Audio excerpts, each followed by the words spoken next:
All right, so what is CMA in real estate? Well, the actual CMA part is nothing more than an acronym which stands for Comparative Market Analysis. And today we're going to simplify that as well as show you how you can start doing your own CMA today. So hold on. Hey, it's me, Gerald, an active real estate agent and investor, and I'm all about helping others with what I've learned and continue to learn since 2007. Okay, the sole purpose of the CMA is to calculate the best estimated market value price for your property to enter into the current real estate market. In other words, make sure your house is priced just right so it's not too high, too low, and they get a lot of activity and start moving. So how's this done?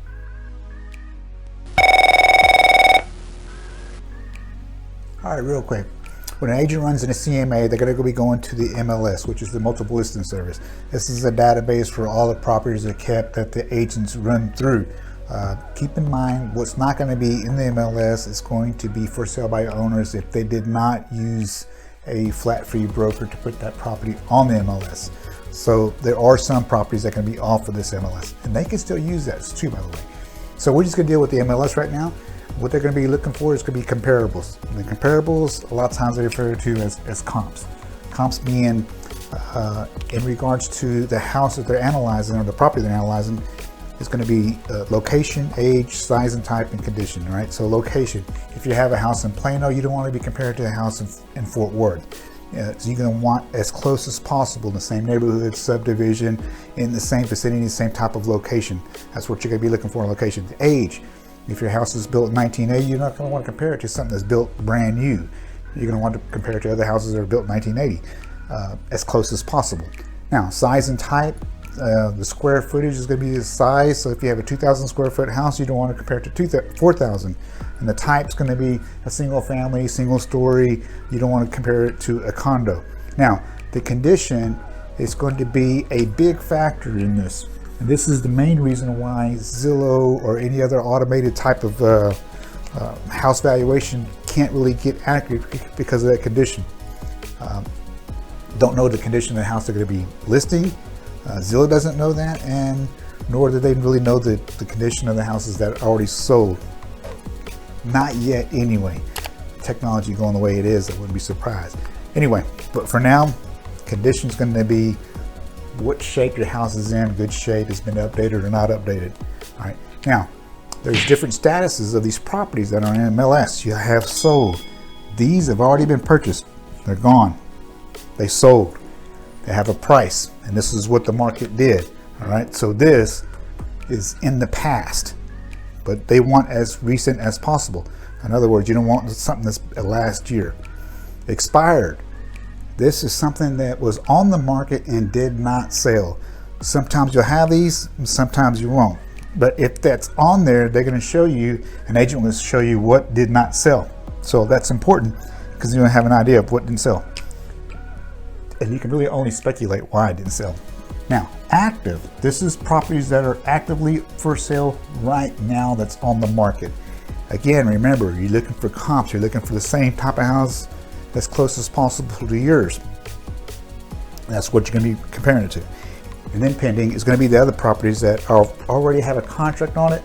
Its seller already accepted a contract and they're working towards a close.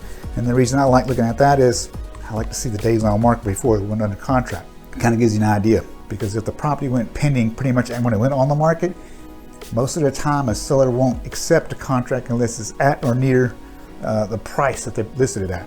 Now, a lot of agents will put a lot of weight right here on the sold, and rightfully so, because this is hard evidence, or hard data that the property did sell for a certain price, and those prices are in the past. All right. I like looking at this one right here,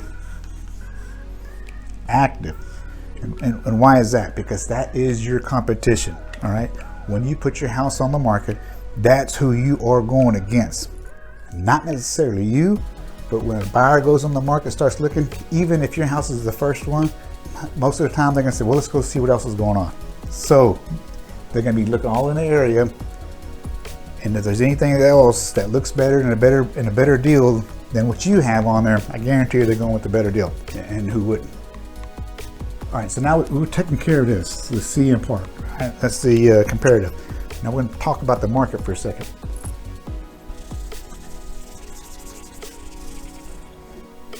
All right, so let's talk about the market real quick. And we all know the market is always constantly going up and down. All right, it's got dips up and down. A lot of times they trend up, trend sideways, or trend down.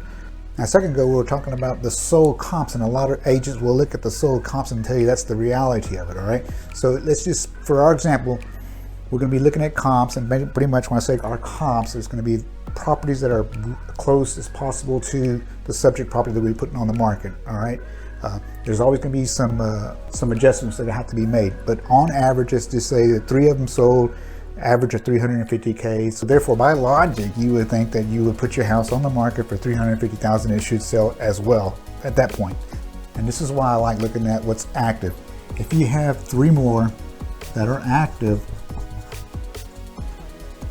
with an average of 340,000, and they're just like yours, and they're not sold, and they've been on the market for a while, what is that telling you? And they may have started out at 350 because these sold at 350. Now they're down at 340, and you want to put your property on the market as well. This is why I say, look, this is very important to look at the actives.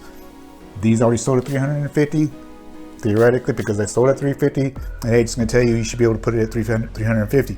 If you have 3 active properties that are pretty much like yours at 340, and they're same kind of conditions, same type, same comps, what's that telling you?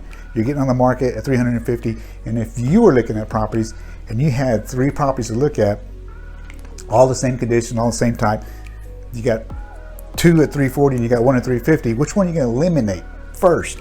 I don't know about you, but I would eliminate the 350 if I get the same deal at 340. Now the same can be said for the opposite. If these were at 380 on the market, active, and the recent sold were 350, and these ain't been on there that long, you could probably price it between 350 and 380. Although it will probably be smarter to list it at 350. This is a strategy that will be used. That way, when people see this is all these 3 houses are 380, they'll overbid at 350, and the market will actually find out exactly what the value of that is, and then more likely you'll get more than 350, somewhere between here and here if these have been sold already. So how do you figure out where to price your house? Hold on, I'm going to show you. I like to start off at time and date. I'm going to refresh this page. Date and time, 8:06 p.m., February 12, 2021, Plano, Texas. And you come over here to dfwlocalhomes.com. I'll leave a link to this page down in the description below. This is my website, so I prefer to use it, but you can use any one you want. The reason I like this is I do a lot of study markets on Plano. So we're going to open up this page, and what happens is I got this where it updates constantly. It's an interactive chart. This is for the whole city of Plano now, so it's all over. So the median sales price right now is at $375 for January 2021, and then $441 for the average sales price. This is thousands, obviously. Now, the numbers I like to look at here, though, are going to be the median price per square foot. In January 2020, it ended at 163. And then the average price per square foot. And as you can see, that's 165. Those two numbers are pretty much aligned, and so I use that as a baseline. I'm not saying that that's what you should be setting your house price per square foot at. It's just a baseline to look at. All right. So we'll just keep those numbers in mind. The other ones I like to look at is the median days on market. It's 13. All right, that's really low. Look, it's been low since March 20. All right. Average is 36, so 13 days median days on market and 36 average days on market. We've got to remember those, but that's going to have an effect on what we look at on the market here. Now, we're going to come over here and we're going to look for a house. We're going to be looking for a house in Plano, Texas. We're going to look at $350,000 house range because that's what we think ours is worth. We're going to see what's available for $350,000 in Plano, and the reason why we do that because a lot of times people look in the whole city and surrounding cities for a house and a target range. So we're going to see what's available, all right? And we're going to compare our house to that. So we're going to go Plano, pick the city. Again, we're talking about single family homes, so let's take off the rest of this. We don't want pending or contingent because that's not really available for sale or contract. So we want to see what's available, what's going to be our competition. Beds and baths we're going to leave alone for now. And since we're looking at 350, we're going to set it at 300. Lower end and the upper end, we'll put it at 400. Hit that search, and look at there, 26 properties that are available between those two price points. in Plano, Texas, and they are arranged from low to high price. And you can see it starts at 302, 315, at 1700, 1600. We're going to go straight over here to about 350 mark and see what's going to be our main competition. All right, here's 345 and 354. So the 350,000 will be right between these two properties right here. And you can see something's already not right here because these is 355,000 for 1651, and this is 2100 square feet for 345. Let's look at this one here first.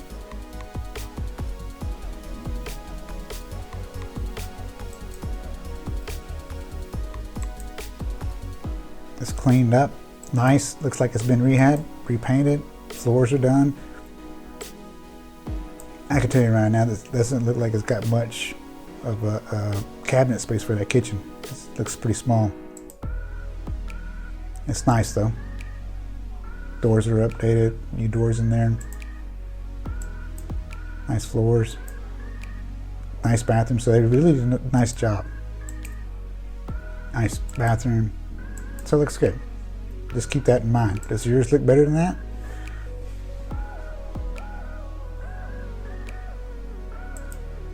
Come back and look at this one here. This is at 345,000. Let's look at this. All right, you can tell the house is a little bit older. Scroll through there. Oh, well, it's been redone. Nice lights are hanging. Everything's done. Picture's a little fuzzy, but that's all right. The windows look outdated, though. I can tell you that right now. It doesn't look like they replaced the windows. Everything else on the inside looks like they did, though. Backsplash, new appliances. Yeah, you can tell that those windows are old. Which really takes away because they look like they really did a nice job for everything else. All right, so real quick, we're gonna go back over here. I'm gonna show you something else. When you scroll down here, you can see when this property was listed. You get the information here. Price history. This one was listed on January 23rd. Today's date was, what do we say, February 12th. So you can see 12 days in February 7th. So you're talking about 19, 20 days on the market already, and this is not under contract. You remember we was talking about a while ago, 13 to 36. So it's somewhere in between there. You should be getting something pretty quick, according to this market. And they did a decent job in there with the rehab. So the market may be changing. I don't know. Then again, a lot has to do with the place as well. You can scroll down here. You get all this information on this house. One thing you want to check is HOA. This got no HOA fees, and then it kind of compares it to the rest of the properties on the average for this zip code. One thing I like here is this map. It shows you where it's at. Here's 75, and the house is right here. It also gives you the Google Maps right here. And if you turn, you can see there's the house right there. See those windows there and that fireplace. So you can already take a look at the neighborhood around here, see what it looks like.